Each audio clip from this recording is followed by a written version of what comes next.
So Anna, I was at an event on Friday night, and a progressive came up and asked me about the Armenian Genocide. And so I want to take this moment to clarify a couple of things, because even when progressives are asking me, I realize that a lot of the stuff online has spread too far and is wildly inaccurate.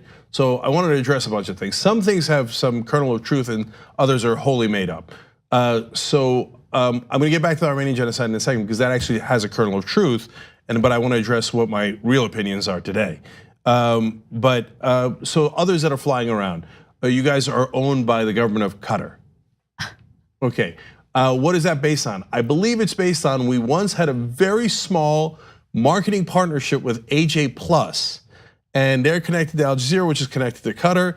That kind of marketing relationship AJ Plus had with many different media organizations. So I guess NBC is now also owned by Qatar. No, we're all owned by Qatar. Yeah, that's exactly what's happening. So no, we are not owned by Qatar. We're not owned by Al Jazeera. We had a very normal marketing deal for a brief period of time. We have nothing to do with them otherwise. Soros funds the Young Turks. Totally made up, not remotely true, has never given us a dime. We were part of the media consortium. Apparently, they claim, and everything's lies, so that's probably not true either, but that some of the groups in the media consortium at some point got funding from George Soros. Well, we weren't one of those groups, and we never got any money from the media consortium. In fact, we paid dues into the media consortium. We paid dues into that? Yes, for a brief period of time. No, they're good people. They are good people. But. Yeah, they're good progressive outlets trying to do the right thing in the world. I don't know what their funding is, but it's not our funding, and it unfortunately didn't do a lot. I wish that we could have mobilized more and coordinated more within the progressive community, but it didn't happen. And certainly we got $0 and 0 cents from George Soros. In fact, Soros, I believe, I'm not positive about this, is against the convention to get money out of politics. And so I'm, in that sense, politically opposed to George Soros. Now I defend him against anti-Semitic tropes that the right wing does, where they call him a puppet master who's controlling all the progressives, including us. That's a very old anti-Semitic stereotype.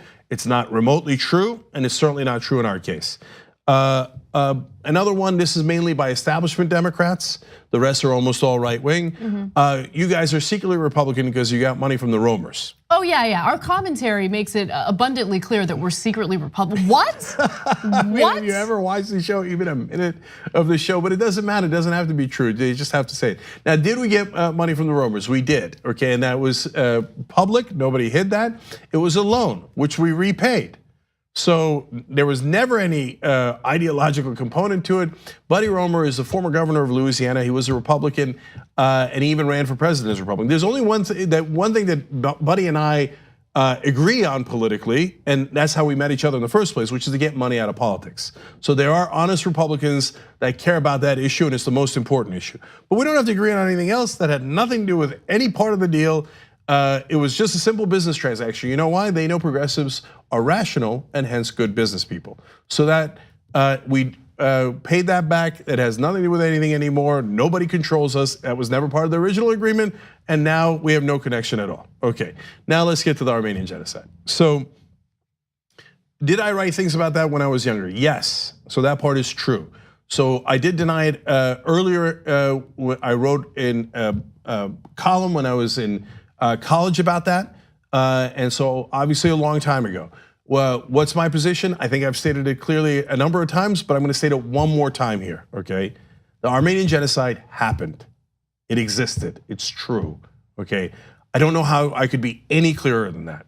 So I know that some Turkish folks grew up believing in things that were taught to them, whether it was in Turkey or through other means, and I know because I lived that, right? I'm a Turkish American, and I grew up believing the things that I was taught. Looking back on it, some of it is absolutely absurd. And there's Armenian Genocide is an incredibly serious issue. I'm only saying this in the context of other things that I was taught in Turkey are now, you look back, are comical. So I remember that we were taught when I was in 3rd grade, but apparently we had some history between 1st and 3rd grade there. And I remember we were taught that the Turks had never lost a war other than World War I, because that one was a little hard to deny. And then later, when I read stuff about how Turks had lost many different wars, I was confused at first. Because when you get taught something when you're a kid, it is super hard to break, including religion, right? And so Of course Turks have lost wars, that's preposterous, right? And I remember we used to chant when I was a kid, Turkey's the biggest, there's no other country that's big. Preposterous, right? So that's the context in which I grew up. And so looking back at some of the stuff I wrote, there is an American colonel who said, for example, the Armenians returned fat and entirely unmassacred. Preposterous. When I read it at the time, I didn't have the context of being an adult like I am now. And that lasted far too long, by the way, my ignorance on the topic. And I couldn't understand what I know now. If I had read that now, I'd go, wait a minute, does he have an ulterior motive? So I don't know about that particular colonel, but I would be really surprised if he wasn't trying to get a contract with the Turkish government for something or other afterwards. Nobody returned unmassacred, let alone all the other things that he said.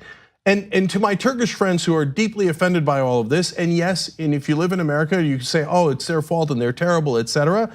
But they're taught a certain thing, and so when they're challenged on this, they say, no, well, it was a civil war, it was and it was just massacres. Really? That's what you're gonna say? No one denies that there were massacres. There was definitely terrible massacres. No one denies that the Armenians were driven out. So your big contention is, well, technically I don't wanna call that a genocide. First of all, you're factually incorrect. Srebrenica is called a genocide. Only 8,000 people died there. I don't wanna minimize that, it's terrible. In that case, it was Muslims that were targeted, but they were targeted because they were Muslim. Far more Armenians died in the Armenian Genocide, and they were targeted because they were Armenians.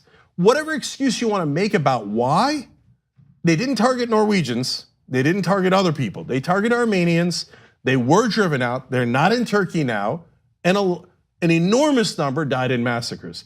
It is a textbook definition of a genocide. And so the last thing that the Turks have to stand on is, well, then under that definition, then what happened to the Native Americans in America is a genocide. Yes, so what? Yes, it is. They were driven out, they were massacred. That's also what Christopher Columbus did as a genocide. That doesn't make what happened to the Armenians any better. So please, let's stop the excuses. It is a genocide, and let's acknowledge it and move on. So I just have one thing to say about the Armenian Genocide. First, for those of you who have been watching the show on a regular basis, you know that we've already addressed this, but I'm glad that we've addressed it again in a clear, concise way. Secondly, I just want to send a message to those who don't care about the Armenian Genocide and have only used it and exploited it as a way to attack us and specifically attack me and spread lies about who we are and what we believe. What you're doing, and I'm talking about right-wingers in America, okay? What you're doing is spreading false rumors and complete character assassination that has led to serious threats against my life and serious threats against my family members' lives. I mean, it has gotten so serious. I live in Los Angeles, and unfortunately, if you don't respond to these false claims, well then the misinformation gets to the Armenian community. And I live in LA where there's a giant Armenian community, groups of people who think that I deny the genocide, which is one of the most absurd claims I've ever heard. And the threats against our lives, it's just so sick and so unnecessary, all for these cheap political, brownie points or hits or whatever the hell it is that the conservatives in America want. But one thing that I want to make clear is that had the Armenian Genocide happened today and my family members were refugees seeking asylum here in the United States, these same conservatives who are pretending to care about the genocide would turn my family members away. They would call them immigrants, they would call them dangerous, and they would turn them around and tell them to go back to where they came from. So let's just be clear about who those people are. And those same conservatives are making excuses for the genocide that's happening in Yemen today. So I wasn't gonna comment much on this, but I think it is important to really focus on who the real terrible people are when it comes to this issue. And those are the ones who are exploiting it for their own political gain. And Anna's dad is an Armenian from Syria. And so Syrian refugees would be blocked by the right wing at this current state. So let's just be honest about the things that happened and then and hopefully move on. Two easy ways to follow the Young Turks. One is hit the subscribe button down below. then you're a TYT subscriber. And second is ring the bell. And when you do that on YouTube, you're notified of our videos.